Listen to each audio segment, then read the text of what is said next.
लेकिन राजनीति के सब इतने भूखे हो रहे हैं कि मतलब बेबुनियाद आरोप वो लगाए जा रहे हैं। इस तरह लेगी तो मेरे निम्बाड़ा की जनता लेगी, ये मांगने वाले कौन होते हैं? मुख्यमंत्री अशोक गहलोत, होश में आओ। कांग्रेस पार्टी शर्म करो। डूब मरो भाई, डूब मरो। देखा और सुना, अपने आरोप प्रत्यारोप लगाने का सिलसिला है जारी, जिससे निम्बाहेड़ा बना राजनीतिक अखाड़ा। आज भाजपा के प्रदेश अध्यक्ष सतीश पुनिया निम्बाहेड़ा भाजपा के धरने पर उपस्थित हो संबोधित करते हुए कानून व्यवस्था को लेकर राजस्थान सरकार को घेरा, तो वहीं राजस्थान के सहकारिता मंत्री उदयलाल आंजना ने पत्रकार वार्ता कर भाजपा राज पर लगाए आरोप। देखिए किसने क्या कहा। भारतीय जनता पार्टी जिंदाबाद, बीजेपी जिंदाबाद, कांग्रेस पार्टी मुर्दाबाद। मुख्यमंत्री अशोक गहलोत, होश में आओ। मुख्यमंत्री अशोक गहलोत, होश में आओ। कांग्रेस पार्टी शर्म करो। डूब मरो भाई, डूब मरो। कानून व्यवस्था ठीक करो। कानून व्यवस्था ठीक करो। किसानों का कर्जा माफ करो। किसानों को न्याय दो। युवाओं को न्याय दो। महिलाओं को न्याय दो। पीड़ितों को न्याय दो, वरना गद्दी छोड़ दो। अभी आदरणीय श्रीचंद जी कह रहे थे कि उदयलाल आंजना को इस्तीफा देना चाहिए। राजस्थान के इतिहास में इस तरीके की अराजक, नकारा, निकम्मी और भ्रष्ट सरकार आज तक आई नहीं है, जिसने राजस्थान को अपराधों की राजधानी बना दिया। और इस पूरी बारात का अली बाबा 40 चोर का सरगना कोई है तो राजस्थान का मुख्यमंत्री है। और इस्तीफा देना चाहिए तो राजस्थान के मुख्यमंत्री को देना चाहिए, यदि उसमें ईमान और नैतिकता है तो। मैं यहां इसलिए आया हूं, यूं तो राजस्थान की सरकार के खाते में 7 हत्याएं रोज लिखी होती हैं, और ये मैं कोई राजनीतिक और सियासी आरोप नहीं लगा रहा। ये देश का नेशनल क्राइम रिकॉर्ड ब्यूरो वो बताता है 6000 से भी ज्यादा हत्याएं हर साल होती हैं। 17 बलात्कार रोज होते हैं। 8.5 लाख मुकदमे पुलिस थानों में दर्ज होना, ये किसी भी सरकार की कानून व्यवस्था की झांकी है, बानगी है। लेकिन जब सरकार कमजोर होती है तो नीचे का सिस्टम भी कमजोर होता है। और सिस्टम इसलिए कमजोर होता है कि यदि आपकी छाती पर, कुर्सी पर राज करने वाले लोग अनैतिक होते हैं, बेईमान होते हैं, जिनको जनता से कोई सरोकार नहीं होता, ये लोकतंत्र है, इसलिए हो सकता है 50 वोट वाला हार जाए, 51 का जीत जाए। इस कांग्रेस पार्टी को पूरा मैंडेट नहीं था, 99 सीटें थी, आपको ध्यान में होगा। 6 बीएसपी के लोगों को अनैतिक तरीके से उन्होंने मर्ज किया, 13 निर्दलियों को समर्थन लिया, तो ये जुगाड़ की सरकार थी। और मर्दानगी की बात तो ये होती है कि जिस तरीके से अनैतिक समझौते आपने किए, नैतिक और ईमान होता तो आप अपने दम पे सरकार चला के बताते। लेकिन उस अनैतिक समझौतों में कुर्सी को बचाने के लिए जिस तरीके से अपनी पार्टी के भीतर और पार्टी के बाहर के लोगों को भी जनता को मरने के लिए छोड़ दिया, आपने उनके ईमान पर छोड़ दिया। और इसलिए सरकार को बचाने के लिए जितने अनैतिक समझौते किए, जो छूट दी लूट करने की, अपराध करने की, जनता को पीड़ित और प्रताड़ित करने की, और जब चौकीदार खुद चोर हो जाए, रखवाड़ा खुद चोर हो जाए, ईमान गिर जाए, अनैतिक हो जाए, तो उस हुकूमत से, राज से आप न्याय की कल्पना नहीं कर सकते।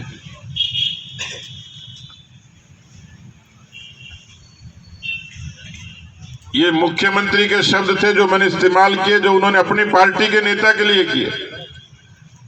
लेकिन उनके मुंह से निकले हुए शब्द उन पर ही लागू होते हैं। नकारा कौन है, निकम्मा कौन है, गद्दार कौन है, चोर और बेईमान कौन है। लेकिन राजस्थान को इसलिए जाना जाता था कि राजस्थान में शांति है। राजस्थान में व्यापार करने के लिए लोग आते थे, व्यापार के बजाय घूमने के लिए, पर्यटन के लिए आते थे, रिहाइश के लिए आते थे। आपको ध्यान होगा असम में जब आतंकवाद हुआ तो लोगों ने सबसे पहले राजस्थान को ही चुना कि बसने के लिए सबसे महफूज जगह है ये। दुनिया के हर तीसरा पर्यटक राजस्थान आता है। जो भारत में घूमने आता है उसका पैर राजस्थान की धरती पर पहले पड़ता है, चाहे वो आमेर का किला देखने आए, चाहे चित्तौड़ का किला देखने आए। और इसलिए राजस्थान की जो इमेज थी, वो छवि थी, वो ये थी कि राजस्थान बहुत शांतिपूर्ण प्रदेश है। लेकिन आज इस तरीके से इतने मुकदमे, इतनी अराजकता, इतने अपराध क्यों है, इसका जवाब तो मुख्यमंत्री दे सकता है। लेकिन मैंने केवल राजनीतिक व्यक्ति की हैसियत से नहीं, सामान्य व्यक्ति की हैसियत से जब देखना शुरू किया कि पुलिस कमजोर क्यों है, पुलिस का मनोबल कमजोर क्यों है, तो सबसे पहली कड़ी होती है कि उनको राजनीतिक रूप से संरक्षण मिलना, पसंद और नापसंद के आधार पर पोस्टिंग करना, और नाकाबिल लोगों को ऐसी जगह पर बैठाना कि जो अपराध को रोकना तो दूर, जो अपराधियों से सांठ-गांठ रखते हैं। क्योंकि तस्करों से मिलेंगे, लाभ होगा,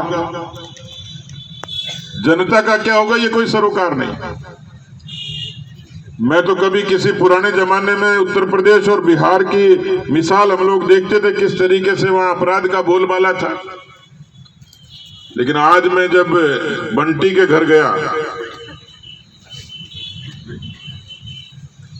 और उसकी मां के आंसू देखे, उसकी छोटी सी पत्नी के आंसू देखे, उनकी बातें सुनी, यदि आप उसकी मां की बात सुन लो तो आपसे खुद से नहीं रहा जाएगा जो वर्णन उसने किया है। ऐसा हम फिल्मों में देखते तो या तो बिहार में सुनते थे, खुद पुलिस के एएसआई पर चौकी पर लोगों को पीटना और दिन दहाड़े इस तरीके से गोलियां चलाकर किसी को हत्या कर देना, ये राजस्थान में तो कभी नहीं था। और इसके लिए पूरे तरीके से राजस्थान की हुकूमत दोषी है, क्योंकि जिस तरीके से पुलिस की नियुक्तियां और राजनीतिक संरक्षण, अपराधियों को बचाना, उनके पापों पर पर्दा डालना। मैं यहां चित्तौड़ की भारतीय जनता पार्टी को इस बात के लिए साधुवाद दूंगा कि लोकतंत्र में सड़क पर अपनी बात कहने का हक सबको है और उस हक के साथ किसी पीड़ित परिवार के साथ खड़ा होना, ये हमारा सबसे बड़ा धर्म है। मैं चित्तौड़ की इकाई को बधाई दूंगा कि उन्होंने हिम्मत का और साहस का काम किया। लेकिन ये बात यहीं नहीं रुकनी चाहिए। जब तक विकास प्रजापति के, बंटी के परिवार को न्याय नहीं मिल जाता, तब तक भारतीय जनता पार्टी के एक एक कार्यकर्ता का और एक एक नेता का धर्म है कि उसको चैन से नहीं बैठना है। मुझे उनके परिवार के लोग रोते रोते कह रहे थे कि हमारी कोई सुनने वाला नहीं है। मैंने उनको कहा, सुनने वाले हैं, और यदि ऐसा होता तो पूरी रात चलकर मैं आपके आंसू पहुंचने नहीं आता। विकास प्रजापति ने बीजेपी का झंडा लगाया,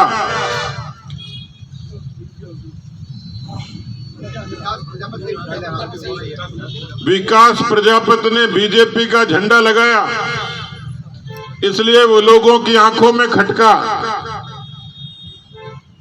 बंटी गो भक्त था, गौ रक्षा करता था, इसलिए उसके साथ ऐसा काम हुआ।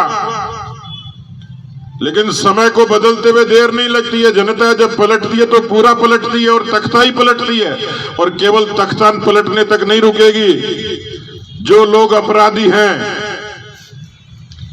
जिन्होंने पिछले 4 साल के इस कालखंड में राजस्थान के किसी भी हिस्से में अपराध किया है, और जिन्होंने भारतीय जनता पार्टी के झंडे लगाने वाले को दुनिया से विदा किया है।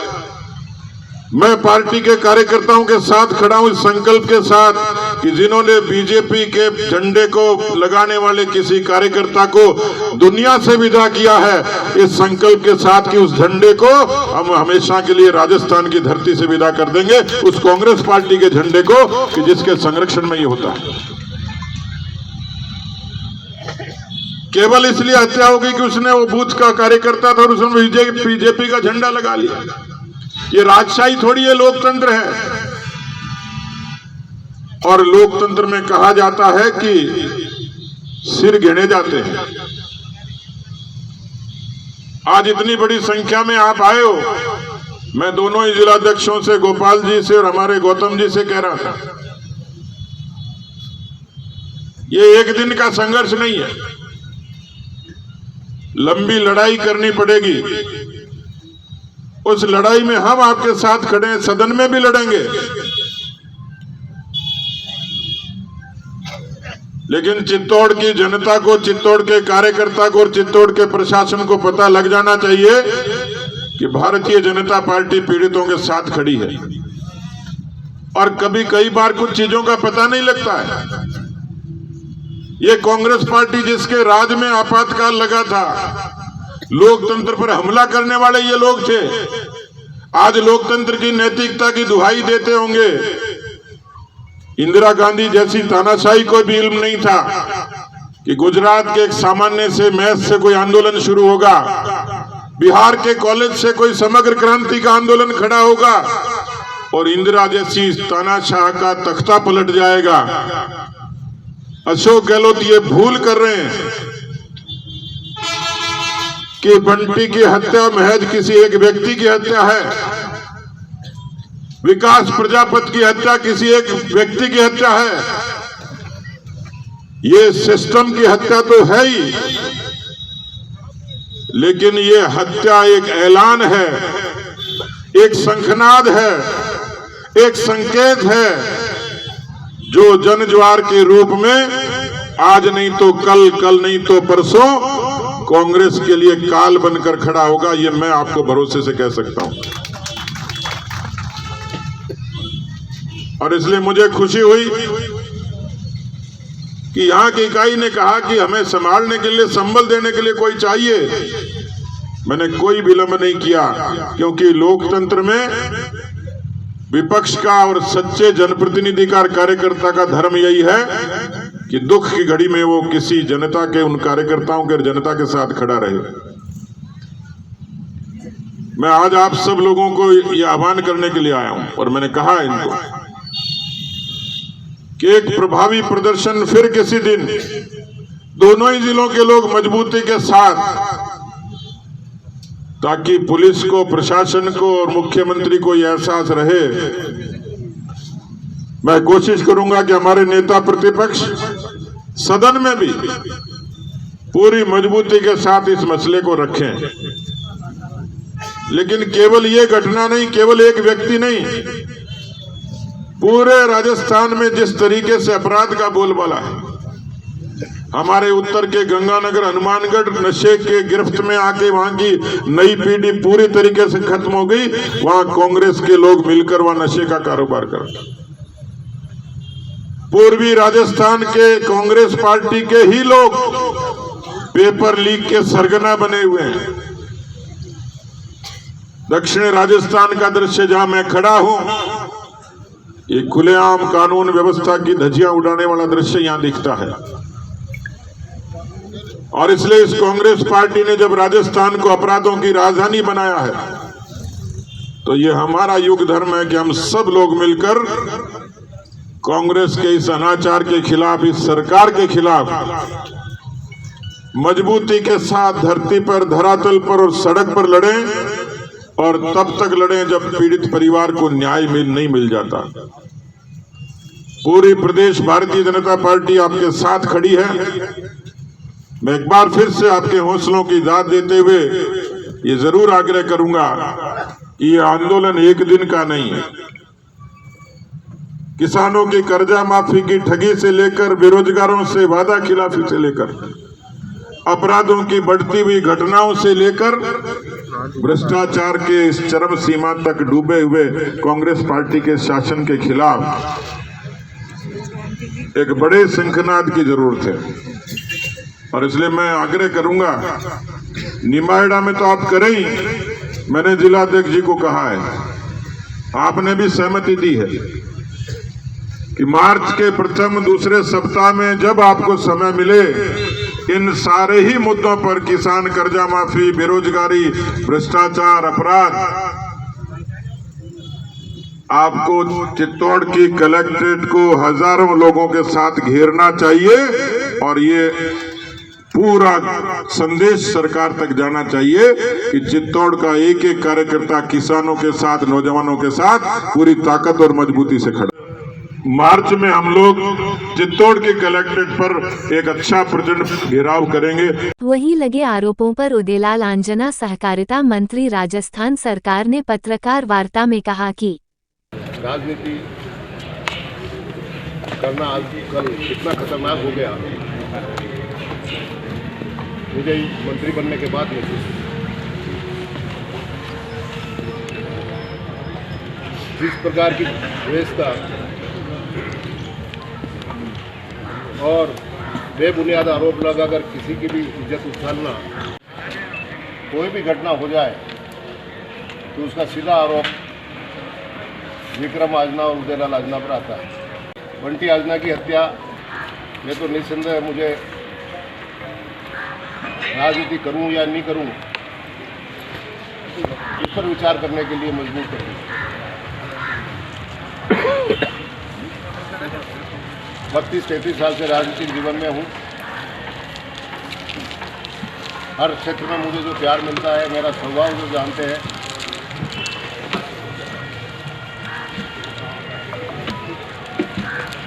मैं जिस प्रकार से खुले मन से बात करता हूँ, बिना लाग लपेट के करता हूँ, और उसके ऊपर भी मैंने आज दिन तक किसी के थप्पड़ मारने का प्लान भी नहीं बनाया, और आज हत्यासरी का आरोप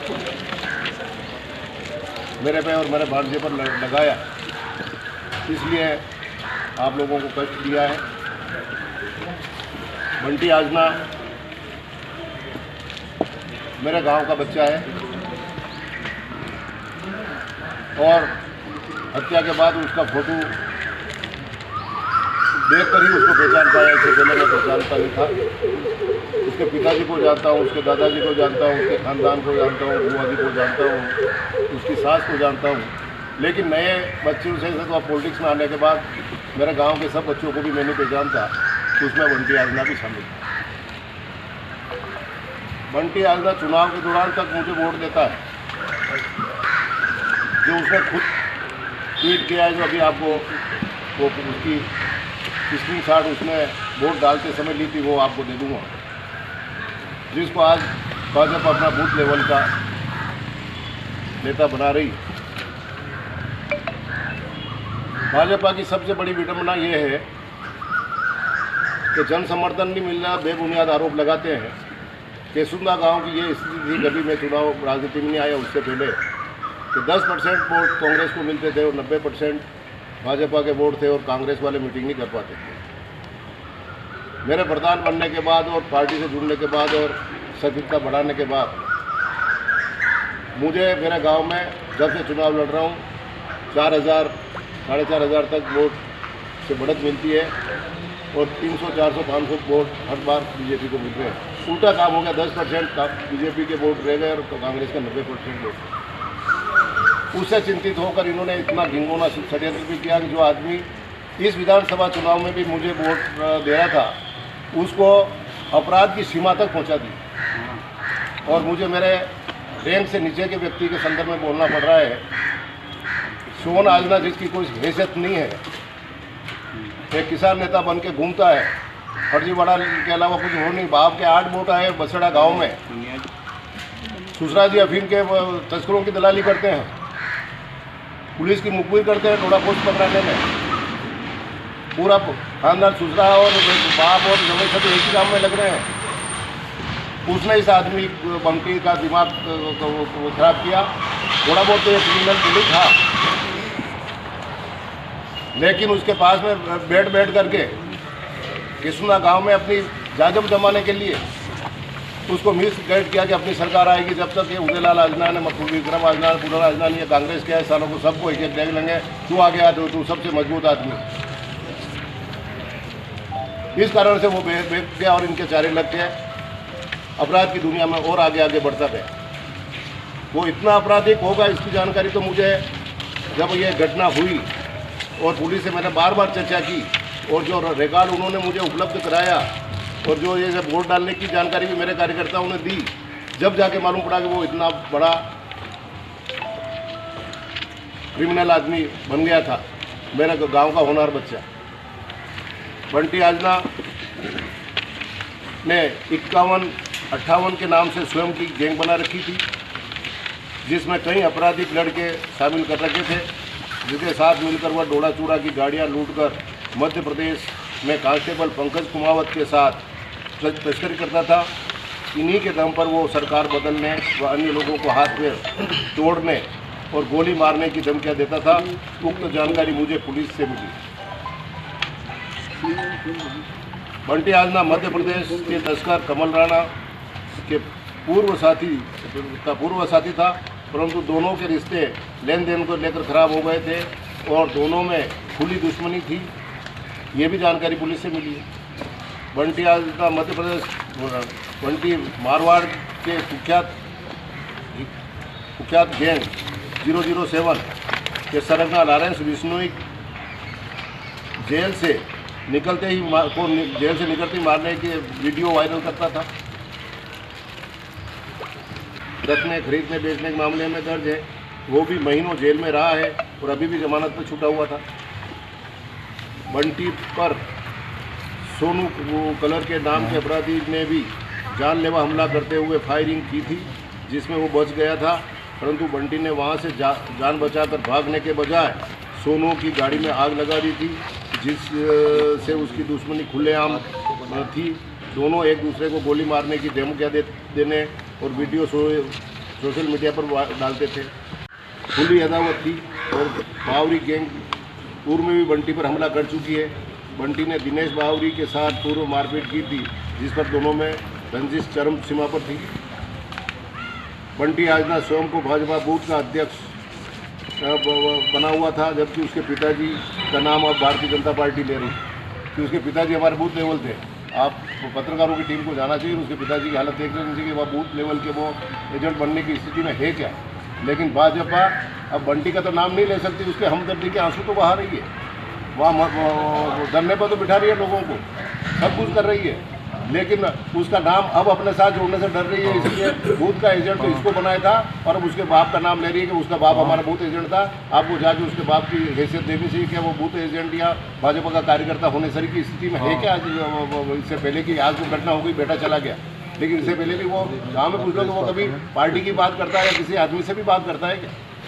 लेकिन भाजपा अपना दामन छुड़ाने के लिए अपने बूथ एजेंट के पिताजी को बता रही है और बंटी का साथी क्योंकि अपराधी से नाम जुड़ता है, ये भी राजनीति है, इनको देख लेनी चाहिए। बंटी आजना का मोबाइल जो उसके परिजनों के पास है, पुलिस को अपने कब्जे में लेकर जांच करनी चाहिए। उसके मोबाइल में अनगिनत वीडियो और चैटिंग मिल जाएंगी, जिससे वो लोगों को सरकार बदलने व जान से मार देने की धमकियाँ देता था। पुलिस ने चारों मुख्य अपराधियों पर 5-5 हज़ार रुपये का इनाम घोषित कर दिया, जो अखबारों में आ गया है। भाजपा की जो बौखला है वो सामने दिख रही है, आज अखबारों में भी छपा है। मान लो घटना होती है, कोई भी घटना होती है, पुलिस को 5 दिन का समय तो देना चाहिए, 2 दिन का समय तो देना चाहिए, अल्टीमेटम देना चाहिए कि साहब आपने हथियारों को या बदमाशों को 7 दिन में गिरफ्तार नहीं किया तो हम निमाड़ा बंद करेंगे, अब धरने पर बैठेंगे, ये करेंगे। घटना हुई नहीं कि लाश लेकर राजनीति करने की आदत इनकी बड़ी हुई है। उसको मरने वाले से कोई हमदर्दी नहीं है, कोई और इनको राजनीति की इनकी रोटियाँ सेकनी है। अगर पुलिस को टाइम देकर इतना मीडिया अलाउंस वगैरह नहीं होता, नहीं इनके ये प्रदर्शन इसमें नहीं आते, तो शायद मुलजिम में ये 4 दिन लगे पकड़ने में, तो 4 दिन भी नहीं लगते, उसे जल्दी पकड़ लेते। आज पुलिस ने नामजद तो कर लिया उनको। अगर पुलिस 7, 8, 10 दिन, 15 दिन तक हाथ पर हाथ धरे रहते फिर आंदोलन करते तो मैं मानता और मैं भी उनके हाँ में मिला था, क्योंकि यार विपक्ष सही कह रहा है, इसमें कोई दो राय नहीं है। लेकिन कोई घटना हो जाती है और पुलिस को समय दिए बिना आप धरना प्रदर्शन करो और अपनी राजनीतिक रोटियां सेकने दे दो कि अशोक गहलोत के राज में कानून व्यवस्था तो ठीक है। और अभी भी कल परसों स्टेटमेंट आपने गहलोत साहब का बड़ा हुआ कि सख्त निर्देश दिए पुलिस को कि इस प्रकार से महिमा मंडित करने वाले अपराधियों को जो वाकआउट दे रहे हैं इनके खिलाफ सख्त कार्रवाई की जाए। कानून व्यवस्था अन्य स्टेटों के बनस्पत राजस्थान की ठीक है, तो उनको मालूम थी कि निम्बाड़ा की घटना में जिन्होंने हत्या की है वो पकड़े तो जरूर जाने हैं, लेकिन हम धरने पे बैठकर उंगली कटा के शहीदों में नाम लिखाना चाहते हैं। धरने पे कितने 25 है, 50 साल, मैक्सिमम 50 मानता हूँ, 50 तो है भी नहीं, इससे ज़्यादा समर्थन नहीं जुट रहा है। उसके बाद भी पुनिया जी चले आ रहे हैं, उनको अमित शाह को भी लाना चाहिए गृह मंत्री को यहाँ पे, ताकि वो भी हालात तो देख लें कि नीचे कार्यकर्ताओं की स्थिति क्या है। श्रीचंद जी शरीफ आदमी है, इसमें कोई दो राय नहीं है, उन्होंने आरोप नहीं लगाया, लेकिन नेतृत्व में उन्हीं के नेतृत्व में चल रहा है। आरोप लगाने वाले तो बेचारे इस कंडीशन में है कि कभी श्रीचंद जी के कोई 19-20 हो जाए टिकट कर जाए तो हमारा नंबर आ जाए, उदयलाल जी पे कीचड़ उछा नहीं। इस चक्कर में ये राजनीतिक महत्वाकांक्षा इतनी बढ़ गई कि मेरे पे हत्यासरी का आरोप लगाने के लिए मजबूर हो रहे हैं। मेरे भांजे को कह रहे इन्होंने मर्डर कराया, कह रहे सरकार आएगी जब गोली मार देंगे। किस किस को गोली मार देंगे? सैकड़ों कार्यकर्ताओं की फौज है मेरे पास। मैं तो आज सतीश पुनिया साहब भी पधारे में हमारे सदन के सदस्य भी हैं और भाजपा के अध्यक्ष हैं, सम्मानित साथी हैं। मैं तो उनसे ही मांग करता हूँ कि निम्बाड़ा विधानसभा की 10 बूथ जिसमें भाजपा को सबसे ज़्यादा बढ़त मिलती है, उनकी लिस्ट भाजपा के कार्यकर्ताओं से ले लें और जयपुर से टीम भेजें जिसमें एक आदमी उनका और एक मेरे को पूछ ले कि एक आदमी आपका, दोनों एक एक घर पे जाके डिब्बा दे दो उनको। केवल इसी मुद्दे पे मतदान करा के देख दे, अगर मैं मेरे उसमें मेरे खिलाफ मत आ जाएगा तो मैं राजनीति छोड़ दूंगा, इसमें भी कोई नहीं, ये करके देख लो। निम्बाड़ा की जनता शरीफ जनता है, इसमें कोई दो राय नहीं है। आज मेरा ग्राफ बढ़ता हुआ देख करके विचलित हो रहे, जो हत्यासरी के अपराध मेरे ऊपर लगा रहे हैं। चिकित्सालय की बात नहीं करते हैं, स्वास्थ्य सेवा में कितना सुधार हुआ है। जो 6-6 महीने में गोली कांड होता है, श्रीचंद जी का वीडियो देखा मैंने उस दिन, कि मैं कहता था कि ये 6-6 महीने में गोलियाँ क्यों चल रही है निम्बाड़ा में। ये लोग ही विक्रम आजना और इनके गुंडे गोलियाँ चला के भाग जाते थे। अरे वो विक्रम आजना के गुंडे गोली चला के भाग जाते थे तो तुम्हारी पुलिस और तुम्हारी सरकार और तुम मंत्री क्या करते, झक मार रहे थे यहाँ पे। उदयलाल के राज में तो मेरे पे आरोप लगा, तो भी ये 4 दिन में ये मुलजिम पकड़ में आ गए ना, इनाम घोषित करा, 8-10 दिन में इन मुलजिमों को कहीं से भी पुलिस जोर लगा के पकड़ लेगी। लेकिन जब फायर करके विक्रम आजना और ये साथी भाग रहे थे तो श्रीचंद जी को सांप सूंघ गया था, उनका भांजा लग रहा था कि उन्होंने बचाया उसको। क्यों नहीं पकड़ाया पुलिस से उस समय? अपनी जेब मिटाने के लिए। जब उनके कानून व्यवस्था बिल्कुल बेकार थी, आज कानून व्यवस्था सुधरी है, सट्टा बंद हुआ है, चिकित्सा व्यवस्था में सुधार हुआ है, भाईचारा है। पुलिस के चुनाव 4 चुनाव हुए, हर बार हम क्यों जीत रहे हैं? क्योंकि मैं गुंडागिर्दी को बढ़ावा नहीं देता हूँ। किसी छात्र संघ के चुनाव में आज दिन तक छात्रों में झगड़ा हुआ क्या? और पहले तलवारबाजी और लठबाजी और गोलीकांड के अलावा चुनाव नहीं होते थे। इस प्रकार के करने वाले बैनर को तो मेरी जनता का विश्वास अर्जित करना है, मुझे भारतीय जनता पार्टी से सर्टिफिकेट नहीं लेना है। लेकिन बेबुनियाद आरोप और हत्यासरी का आरोप लगा, इसलिए मैं विचलित होकर इतनी बात बोल रहा हूँ और इसीलिए आप लोगों को कष्ट दिया है कि कम से कम जनता के सामने मेरी छवि आपके मार्फत पहुँचे। अगर गलत हो तो गलत भी आप लिखें, मुझे कोई उसमें आपत्ति नहीं है। लेकिन हत्यासरी का मतलब मैं कल्पना नहीं कर सकता, जैसे आरोप मेरे ऊपर लगाने का जो प्रयास किया है, बहुत घिनौना काम किया है भारतीय जनता पार्टी ने। मैं इन बातों से विचलित होने वाला नहीं हूँ। मेरे क्षेत्र की जनता मेरे साथ है, मैं लगातार इसी गति से लोगों के साथ अपना सुख दुख बांटता रहूँगा। और फिर वोट डाल के वो तो शुरू से वीडियो और ऐसा चलाने का आदि था, इसलिए स्क्रीनशॉट खींची वोट डालते समय ईवीएम मशीन की, उदयलाल का नाम आया, वो फोटो लिया, फिर लेके मैंने कार्यकर्ता उठा ले तुम्हारा अपने बॉस को मैंने वोट दे दिया।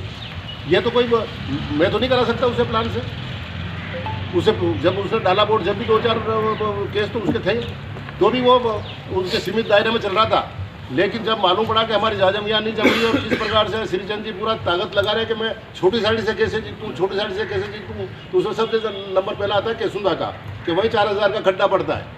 इसलिए सोनलाल आजनासरी के दलालों को लगाया वहाँ पे कि तू जाके मेरी दुकान जमा। तो वो बंटी आजना के यहाँ दादागिरी के नाम पे, बंटी आजना के नाम पे डर जाएंगे, गोली किससे डरा देंगे लोगों को, जो उसको इतना ऊपर हत्याकांड सरी का मामला हो गया बड़ोली। हाँ बड़ोली, ये हत्या के आरोप लगा रहे। वैसे सरकार इनकी नहीं आनी, खुदा न खासा आ जाए तो इंक्वायरी करें ना CBI की इसी केस की। राजस्थान की पुलिस इतनी कमज़ोर नहीं है। राजस्थान की पुलिस जड़ तक पहुँचती है। अब मेरी राज में मेरा भतीजा भी बंद हुआ है, अगर थोड़ा बहुत भी उसके आरोप लगे हैं तो न्यायालय फैसला करेगा। वहाँ सरपंच की हत्या हो जाती है एक्सीडेंट में, सरपंच और प्रधानपति साथ में दारू पी रहे हैं, पक्का 1 नंबर का दारू पीता सरपंच, और रात को वो कर रहा बेचारा प्रधान का पति उसके लड़के को फोन कि यार तेरे पापा ने शराब ज़्यादा पी ली, नहीं घर से निकल रहे, तू संभालना, कि ये तो रोज़ ही ऐसे ही आवे घर है। और रास्ते में एक्सीडेंट हो गया, डेथ हो गई, तो दूसरे दिन उसमें प्रधानपति ने हत्या कर दी, प्रधानपति ने हत्या कर दी और बैठे रहे, बेचारे का परेशान किया और दुनिया भर की इंक्वायरी हुई, लेकिन क्या निकला फिर उसमें? तो आमने सामने चुनाव लड़ने की व्यवस्था भी थी, तो आपस में दारू पी के बाटा मार हुए, लड़ाई मार हुई, जो उसको मारने लग गए, जो सरपंच तोड़ा, जो उसने गाड़ी स्टार्ट की नशे में थी और उनके टक्कर मार के भाग गया वहाँ से, तो वो मर गया। तो वो भी हत्या पे अंदर बंद रहा, वो भी उदयलाल जी ने कराया। अरविंद आजना ने को अपमानित किया बंटी आजना और इस गिरोह ने, बाजार के बीच में जूते हमारे वीडियो बनाया कि ले तू मंत्री को भतीजा बनता है ना, देख लेते थे किधर ना जाते रहे मंत्री को, और वीडियो बनाया और वीडियो वायरल किया। उस श्रम से वो गाँव छोड़ के चला गया। अब 2 महीने तक गुजरा, वो कि यार अब तो मेरी मजाक नहीं होगी। आया उस दिन फिर डाला के ले, तू भूल गया क्या वो दिन? ये देखो वीडियो देख लेना साल, लेकिन दूसरी बार दूसरे शहर गाँव छोड़ के भाग जाना। जब उसको गुस्सा आया और उसने वीडियो डालने वाले का भी वीडियो बनाने की नीयत से मारपीट की और मोटरसाइकिल में बिठा करके जा तेरे बॉस को बोलते ना बंटी को, वो मोटरसाइकिल में बैठ के बंटी के घर पर गया, वहाँ गिरा, जो वहाँ मोटरसाइकिल की गई, सिर में चोट लगी, वो होगी तो गाय की लगी, जो बेहोश हो गया, अस्पताल ले गए, डॉक्टरों ने कहा कि साहब रेफर करो, तो डेथ हो गई। जो मोटरसाइकिल से गिरा उसमें लगी कि उन्होंने मारा, जो लगी है न्यायाधीश के का मामला है, वो निर्णय करेंगे। वो भी वो उदयलाल आजना ने कराया। अगर उसके मारने की नीयत होती तो वीडियो बना के क्यों डालता? वो क्यों मोटरसाइकिल में बिठा करके उसको बंटी के घर पे भेजता? वो तो उसके कब्जे में था। तो केवल उसने कि मेरा अपमान किया तो मैं भी तेरा अपमान कर सकता हूँ, इसलिए उसको वो कर दिया। तो बंटी की हत्या हुई तो विक्रम आजना और उदयलाल आजना ने हत्या करा दी। इसलिए मैं तो पुलिस से बार बार मांग, जिस दिन से घटना हुई बार बार ये कह रहा था कि जल्दी से जल्दी आप इसका पर मेरे पे जो कीचड़ उछल रहा, कम से कम पुलिस से निवेदन करता हूँ मेरा कीचड़ तो बंद करावे। तो पुलिस को धन्यवाद देता हूँ कि उन्होंने पर्दाफाश किया और 4 को तो बंद कर दिया, जो उन्होंने मदद की थी मर्डर में। अब 4 के 3 को नामजद कर लिया है, तो वो भी पकड़ में आएंगे। कल करने वालों को CBI ने पकड़ा है, राजस्थान सरकार के पुलिस ने पकड़ा है। CBI में कौन अफसर है? राजस्थान कैडर के IPS गए हुए वो नहीं है क्या? राजस्थान के DYSP नहीं है क्या? तो CBI आई जाके कि भारत सरकार जैसे न चाहे वैसे काम करते रही हो। तो राजस्थान पुलिस में उनकी सरकार नहीं रही कभी। देगा ये मांग भी तो है कि उदयलाल आजना को इस्तीफा दे देना चाहिए। अरे इस्तीफा लेगी तो मेरे निम्बाड़ा की जनता लेगी, ये मांगने वाले कौन होते हैं? फैसला तो जनता को करना है। और इस हत्या के आरोपों के अलावा मेरे खिलाफ और भी कोई एक भी विकास के काम में या और कोई आरोप लगा के बता देते तो मान जाता मैं। एक हत्या सर के जिंगोना आरोप क्या लगा रहे हो? और श्रीचंद जी का नाम क्या लूँ? पूरी भारतीय जनता पार्टी है कि वो गुलाब चंद जी कटारिया लेके बैठे थे। आज केशु नाम बेचारी के दाह संस्कार में नहीं गए, केवल छोटी साड़ी घर पे गई हुई लाश उस प्रजापति की वापस छोटी साड़ी मिल गई, वहाँ लाश रख के भाषण दिए और 5 बजे का समय हुआ, दाह संस्कार खुद सब रवाना हो गए, लाश को रवाना वापस केशु कर दिया। ये तो इनकी तो मर्यादा है, इनकी भारतीय संस्कृति है। अरे गुलाब चंद जी कटारिया की तो एक हैसियत है, प्रतिपक्ष के नेता है, ये भी एक जवाबदार आदमी है। सतीश जी पुनिया, उनको आना चाहिए, उनका स्वागत है। आए तो उनको यथार्थ इनका मालूम पड़ गया कितना समर्थन गांव में मिला और कितना समर्थन धरने पर उनको मिला, अपनी आंखों से देख लिया, जो अच्छा किया। लेकिन इस लेवल के आदमी को तो DGP पुलिस भी पूरी रिपोर्ट घर पर भेज देती, SP पूरी रिपोर्ट देती, पूरी जानकारी करके तो फिर तो आना चाहिए। लेकिन राजनीति के सब इतने भूखे हो रहे हैं कि मतलब बेबुनियाद आरोप लगाए जा रहे हैं। आरोप लगाने से कोई मुझे बंद कर देगा, कोई मेरी तारीफ कर देगा, मैं अपराधी हूँ तो मुझे छोड़ देगा कोई?